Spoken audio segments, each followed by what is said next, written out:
Hello everyone, welcome back to my channel. I hope आप सब बहुत अच्छे होंगे। सबको बहुत बहुत शुभकामनाएं लक्ष्मी पूजा की। लक्ष्मी पूजा के साथ सरस्वती माँ को भी थोड़ा सा पढ़िए, अच्छे से रहिए एंड ग्रो करिए एजुकेशन लाइन में और भी ज़्यादा। चलते हैं आज के कंसेप्ट है लर्निंग टीचिंग का, और एक कंसेप्ट मैं पढ़ा रही हूँ दैट इज़ बहुत ही इंपॉर्टेंट कंसेप्ट है, थ्योरी है, Brunner's social constructivist approach in teaching learning process. Brunner's का कंसेप्ट है। ब्रूनर्स के कंसेप्ट के अकॉर्डिंग हमें पूरा कंसेप्ट को क्लियर करते हुए चलना। सीटीटी में एक आध क्वेश्चन इससे आते ही हैं, तो उसके अकॉर्डिंग हम फर्स्ट ऑफ ऑल क्या लिखेंगे, इंट्रोडक्शन देंगे टीचिंग एंड लर्निंग का। Introduction to teaching and learning, और लर्निंग एंड टीचिंग का इंट्रोडक्शन आप देने के बाद थोड़ा सा बेसिक आप टीचिंग प्रोसेस को एलाबरेट करिए। That is a teaching is a interactive process.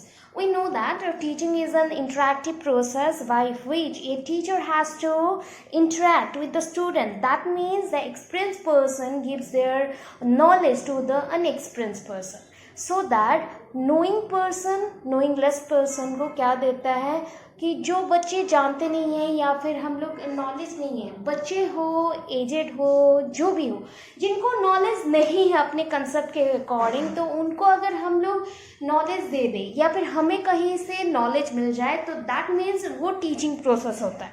उसी को हम लोग एक्चुअली में टीचिंग बोलते हैं।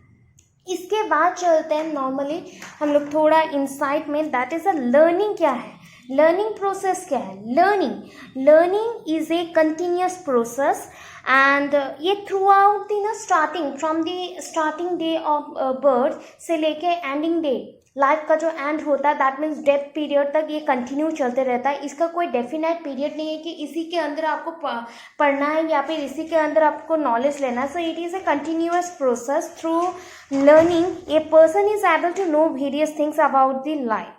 लर्निंग के थ्रू क्या पॉसिबल हो सकता है, एक पर्सन अपने लाइफ के बारे में हर एक चीज़ पे नॉलेज ले सकता है, वेरियस थिंग्स के ऊपर उसको नॉलेज आएगा, प्लस वो जो भी करना चाहता है अपना अचीवमेंट वो क्या कर सकता है, फिक्स कर सकता है। फर्स्ट ऑफ ऑल तो वो अपना अचीवमेंट को लेगा एंड उसके बाद फिक्स करेगा, तो गोल्स को वो अचीव किया।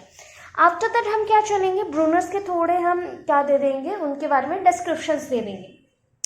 ये लिटिल बिट डिस्क्रिप्शन बहुत ही इंपॉर्टेंट होते हैं, सीटीटी के लिए इंपॉर्टेंट कंसेप्ट है। And plus Yogi Varman university के सेकंड सेम बच्चे एंड कुरुक्षेत्र के फर्स्ट ईयर बच्चे एंड आपके बाकी रह गए ANU that is Nagarjuna university के जो बच्चे हैं उनके लिए ये इंपॉर्टेंट कंसेप्ट है, और भी बाकी यूनिवर्सिटीज़ के लिए भी इम्पॉर्टेंट है, बिकॉज लर्निंग टीचिंग में ये कंपलसरी रहता है ये सारे कंसेप्ट। ऑलरेडी मैंने और भी कंसेप्ट आपको पढ़ाया था, दैट इज़ शॉर्टकट वे में पढ़ाया था, जस्ट लाइक लेव वाइगोट्स्की का हो गया या पियाजे का हो गया, कोलबर्ग हो गया, ये सारे भी हमने पढ़ लिया था। उसके वीडियोज़ को ऑब्जर्व करिए, देखिए, समझिए। अगर समझ ना आया एंड आपको एलाबरेट वे में और एक्सप्लेनेशन चाहिए तो मैं वो भी प्रोवाइड कर दूंगी। उसके लिए मुझे कमेंट्स करिएगा, तो कमेंट्स में बताने से अगर चाहिए दैन मैं उसके ऊपर भी वीडियोस ले आऊँगी। ओके, अभी चलते हैं ब्रूनर्स के जो कंसेप्ट है, दैट मीन्स ब्रूनर्स क्या थिंक करते हैं वो चलता है। Brunner was one of the founding fathers of the constructivist theory. Founding father that means उन्होंने फाउंडेशन क्रिएट किया, उन्होंने कंस्ट्रक्टिविस्ट अप्रोच को, कंस्ट्रक्टिविस्ट थ्योरी को बनाया। कंस्ट्रक्टिविस्ट थ्योरी क्या होता है, कंस्ट्रक्ट करना, सोशियली कंस्ट्रक्ट, कोई चीज़ को हमने बनाया, दैट इज कंस्ट्रक्ट। तो उन्होंने इस कंसेप्ट के अकॉर्डिंग नॉलेज को कैसे इम्प्लांट किया जाता है एजुकेशन सिस्टम में या फिर सोसाइटी में उसको बताया, तो उसके कंसेप्ट को बोला जाता है कंस्ट्रक्टिविस्ट थ्योरी। उसके बाद चलते हैं, Bruner is a constructivist which states that in a theory of instruction should be addressed for major persons or for major aspects. ये जो 4 एस्पेक्ट्स है और द पार्ट्स हैं, that parts are means important wise अगर मैं चलती हूँ तो यहाँ पे सपोज थिंक कर लीजिए ये ब्रूनर्स का बेसिक कंसेप्ट है। बेसिक कंसेप्ट है 4 पार्ट्स में डिवाइड किया गया। तो बेसिक कंसेप्ट है जो 4 मेजर पार्ट्स है उसमें से पहला पार्ट आता है प्री डिस्पोजिशन। सेकेंड पार्ट आता है that is the way of gaining knowledge, the way of gaining knowledge or structured of knowledge means knowledge को structured करना. After that, most effective sequence in which the present material, that means presentation, one kind of presentation. And last one is the nature and the pacing of rewards and punishment. After getting knowledge, if you utilize that knowledge in the specific way, then you will get the beneficial refreshment or the rewarding, so that the positive reward should be there if you are doing very good job, otherwise it should be negative. सो इतने according चलते हैं. Means होता है कि punishment क्या होता है, rewarding क्या होता है, ऑलरेडी हम लोग जानते हैं कि री इन्फोर्समेंट के बेसिस पे ये होता है. So what is reinforcement? Reinforcement one kind of rewarding process है जहाँ पे हम बच्चों को रिवार्ड करते हैं if they did any good thing और द एनी बैड थिंग. अगर रिवार्डिंग करते हैं, rewarding that might be positive और नेगेटिव. अगर पॉजिटिव है दैट मीन्स गुड थिंग्स उन्होंने किया, एंड अगर नेगेटिव है दैट मीन्स उन्होंने कुछ गलत किया. अभी चलता है. In his more recent work, उन्होंने अभी के टाइम पे मीन्स उसी पीरियड में, मतलब रिसेंट मीन्स बहुत ही हमारे जेनरेशन के आसपास के टाइम पे ये डिस्कवर हुआ था एंड हमको पता है, मीन्स हमारे बर्थ के टाइम पे या फिर जस्ट बर्थ के 10 साल या 12 साल पहले, ऐसा कुछ कंसेप्ट है. सो उनके रिसेंट वर्क पर अगर चलते हैं तो Bruner has expanded his theoretical framework, जो उनका कंस्ट्रक्टिविस्ट फ्रेमवर्क है उसको उन्होंने क्या किया, to encompass the social and cultural aspects of learning as well as a practical of learning or practice of law. Practice of law that means यहाँ पे जो कंसेप्ट है ना, यहाँ पे 3 कंसेप्ट है, social, cultural and practice of law. Practice of law that means social cultural, ये दोनों को मिक्स करना है. वाइगोट्स्की के भी थ्योरी में हमने वही किया, that is socio cultural developmental theory. यहाँ पे भी सेम है. सोशियो कल्चरल मीन्स लर्निंग सबसे इंपॉर्टेंट कब होता है, जब आप लर्निंग करते हैं डे टू डे लाइफ से. सो डे टू डे लाइफ में आपके साथ कौन इंक्लूड होता है, कल्चर, आपके साथ इंक्लूड होता है सोशल. दैट मीन्स सोसाइटी में इंटीग्रेशन चलता है ये. सो ये दोनों को ज्वाइन करना है, प्लस उसको practice of law that means हम लर्निंग बाय डूइंग करेंगे, प्रैक्टिस के थ्रू करेंगे. ये प्रैक्टिस के थ्रू ही पॉसिबल हो सकता है. अभी नेक्स्ट में चलते हैं अगेन. सो उसके बाद डिस्क्रिप्शन में चलते हैं, that is the predisposition to learn. That means क्या होता है, Bruner explain that the learning is a knowledge oriented fact. Learning क्या है, हमें जहाँ से नॉलेज मिलता है वही लर्निंग प्रोसेस है. दैट मीन्स हम लोग कोई स्टेप वाइज मैनर में लर्निंग को ग्रैप कर रहे हैं और उसके ऊपर ग्रिफ ला रहे हैं अपना. दैट मीन्स ब्रूनर एक्सप्लेन ने क्या किया एक्सप्लेन कि दैट इज नॉलेज किसके थ्रू मिलता है, लर्निंग के थ्रू मिलता है. एंड ये इन्फ्लुएंस करते हैं बोथ टीचर्स एंड पेरेंट्स के थ्रू बच्चों को. ठीक है, उनके वे ऑफ टॉकिंग को चेंज करने के लिए, उनके जो भी लर्निंग पाथ है उसको और भी ज़्यादा एक्सप्लोर करने के लिए, उनके लाइफस्टाइल को चेंज करने के लिए, पर्टिकुलर समथिंग नॉलेज अगर हम लोग दे दे बच्चों को, तो उनको क्या हो जाएगा, बहुत ही ईजी हो जाएगा लिटरली पढ़ने के लिए, या फिर ईजी हो जाएगा कोई भी चीज़ को सॉल्व करने के लिए. So that point is mentioned here that Bruner explain that the learning is a knowledge oriented fact and to influence the teacher parents for the child's spontaneous exploration. So that knowledge is a combination of the culture, motivation, personal factors which help them to solve any problem, any living problem also, life related or any problem solve कर सकते हैं. उसके बाद आता है structure of knowledge. Structure of knowledge क्या है, हम जो भी नॉलेज लेते हैं ना वो अरेंज्ड है कि नहीं, सिंक्रोनाइज्ड है कि नहीं, उसे जानना बहुत ही इंपॉर्टेंट है. Structure of knowledge is totally depend upon the teacher. बच्चों के ऊपर नहीं डिपेंड करता, ये टीचर्स के ऊपर डिपेंड करता है. Teacher will construct the simplest form of knowledge. आपको अगर मैं इसके डिफिकल्ट कंसेप्ट को बताऊं तो आपको समझ नहीं आएगा. अगर एक टीचर सिंपलेस्ट वे में कोई भी बच्चे को समझा देता है तो that is the simplest form of knowledge what will get from the teacher by their teaching process. So structure of knowledge is totally depend upon the teacher, and teacher will construct everything, every form of knowledge so that we get easily that knowledge particularly useful for our generation or for our living style or for our achieving goal. So just like हम यहाँ पे क्या कर सकते बोले, इस process के बाद हमें लिखना पड़ेगा modes of representation. So modes of representation means there are ना various types of representation. Now it is we use modifying type of representation styles, that is a audio visual aids. So audio visual aids, or normally we show some gestures towards our students. So positive gesture, negative gesture, sometimes we are very angry towards our student, so that behavior impact negative knowledge or negative impression on that. Negative knowledge, that means they get all the knowledge in negative way.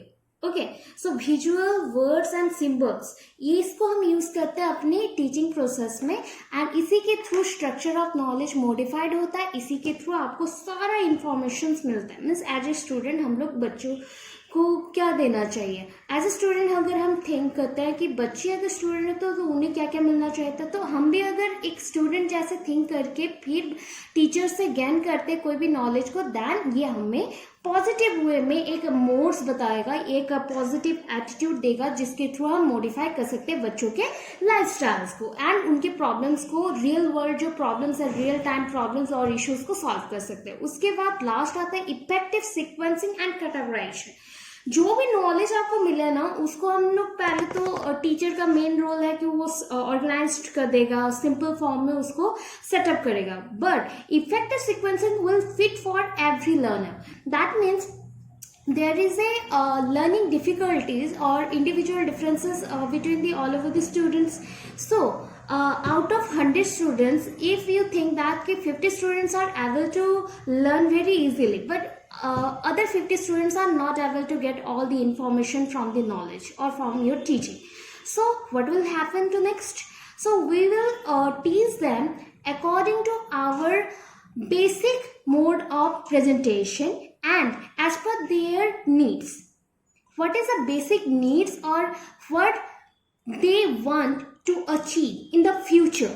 According to that, we will satisfy them. According to that, we will satisfy them and arrange the all materials into small parts, so that when they get all the sequencing materials or sequencing processes, they get all the bit of knowledge from that point. Okay, so effective sequencing and categorization में क्या होता है, अगर हम कोई भी चीज को अरेंज कर देते हैं, ठीक है, अरेंज अगर करते एंड उसको बोले कि सीक्वेंस वाइज फॉलो करे बच्चों को, तो छोटे छोटे पॉइंट से जो बच्चे समझना स्टार्ट करेंगे, उससे वो डिटेलली नॉलेज ले सकेंगे. अगर उनको बोला जाए कि नहीं तुमको पूरा एक साथ ग्रास्प करना है, तो क्या होगा, जस्ट खिचड़ी बन जाएगा और कुछ नहीं. सो ऐसे नहीं पढ़ा के थोड़ा थोड़ा लिटिल बिट आगे बढ़ना चाहिए. सो ये जो प्रोसेस है सीक्वेंसिंग एंड कैटेगराइजेशन का, इसके थ्रू सारे बच्चों के लिए ये प्रोसेस फिट हो जाता है एंड एवरी नॉलेज बच्चों को मिल सकता है. ठीक है, अभी चलते हैं नेक्स्ट को. सो इसके बाद आते हैं थीम्स ऑफ ब्रूनर में. एक्चुअली ब्रूनर का मेन कंसेप्ट क्या था, उनके थीम्स क्या थे. सो फर्स्ट तो थीम्स हमने पढ़ा कि learning is a integration of, और learning is a combination of the social, cultural and political views, so that language also involved here. Then second one is incorporation of the Darwinian thinking. That means Darwin's is mainly meant for the survival of fittest concept. So अगर उनके concept को हम maintain करते हैं, तो ये concept ना zoology से आया, बट सबसे इम्पोर्टेंट कंसेप्ट है. Each and every student teachers को जानना चाहिए कि डार्विनियन कंसेप्ट के अकॉर्डिंग इवोल्यूशन हुआ था, उनके according use and disuse of things वो क्या होता है. अगर कोई चीज को हम लोग बार बार यूज करते हैं, that is a trial and error. अगर ट्राई करते हैं एंड उसमें अगर सक्सेसफुल हो गए, तो वो फिक्स्ड हो जाता है एंड बाकी चीजें डिसअपियर हो जाते हैं. वो disuse and use of things होता है. एंड और एक कंसेप्ट है, that is the struggle for existence और the survival of the fittest. जो इस एनवायरमेंट में फिट है, वो क्या करेगा, वो इजीली अडेप्ट कर सकता है इस एनवायरमेंट को. तो उस अकॉर्डिंग डार्विनियन थिंकिंग को सारे थ्योरिस्ट जो भी हैं, एजुकेशनिस्ट, उन्होंने इसको एक्सेप्ट किया है एंड उसके बेसिस पे ही सारे बेसिक एजम्पशंस ऑफ लर्निंग आए हैं. So human culture in order to understand growth and development all together with the Darwinian concept, they must possesses the learning process. उसके बाद चलता है ही इन वेस्टिजियल मोटिवेटेड फॉर और that is investigated the motivated for the learning and interest in subject matter in the stimulus for learning means it is the stimulus for learning process कि हमारे अंदर क्या रहना चाहिए, इंटरेस्ट रहना चाहिए, हमें मोटिवेशन उतना ही मिलना चाहिए. सो उन्होंने इन्वेस्टिगेशन किया कि मोटिवेशन एंड इंटरेस्ट कितना लर्निंग प्रोसेस को और ज़्यादा सपोर्ट करता है एंड आगे बढ़ाता है. सो दैट उनका एक बेसिक एजम्पशन ये भी था. नेक्स्ट चलता है ब्रूनर ने क्या इंट्रोड्यूस किया ना. Bruner introduce the idea of readiness for learning. That means we are ready for learning. कैसे हम लोग रेडी होते हैं, जस्ट लाइक होता है ना गेट सेट रेडी होके हम लोग चलते हैं. सो वैसे टाइप का, ठीक है. So Bruner introduce the idea of readiness for learning. Learning के लिए उनको बेसिक आइडिया होना चाहिए एंड लर्निंग के लिए वो आगे बढ़ना चाहिए. तो Bruner emphasised effective instruction on learning by following giving paths. So जो भी गिवन पाथ्स हैं उसके थ्रू ही एक पर्सन लर्निंग कर सकता है. तो ये सारे इंस्ट्रक्शंस है ब्रूनर के according. First of all the personalised learning always personalised होता है, पर्सन के ऊपर होता है. उसके बाद कंटेंट स्ट्रक्चर के अकॉर्डिंग जाना पड़ता है, सीक्वेंसिंग, लास्टली उसके अकॉर्डिंग रिवार्डिंग होगा, रीइंफोर्समेंट. अब स्टेजेस में चलते हैं. जस्ट लाइक हमने पियाजे का स्टेजेस पढ़ा था, sensory motor stage and concrete operational, formal operational, ऐसे हमने पढ़ा. तो उसके अकॉर्डिंग यहाँ पे और भी स्टेजेस हैं. सो यहाँ पे स्मॉल स्टेजेस हैं, ज़्यादा बड़ा नहीं है. तो that stages are stages of Bruner's theory. Enactive stage, then symbolic stage, iconic stage. So first of all, so inactive stage means हो रहा है primary stage, then iconic that is the intermediate, and the last one symbolic stage जहाँ पे adulthood, जहाँ पे हम express करना start करते हैं. So next चलते हैं again. So the inactive stage 0 to 1 years बच्चों के लिए होता है. इसमें क्या होता है ना, छोटे बच्चे हैं, जस्ट लाइक सेंसरी मोटर में वो सेंस ऑर्गन्स का यूज़ करते थे या फिर स्किल्स एंड मोटर स्किल्स को लर्न करते थे, उसके थ्रू ही वो सब कुछ जानते थे. वैसे ही है एक्चुअली.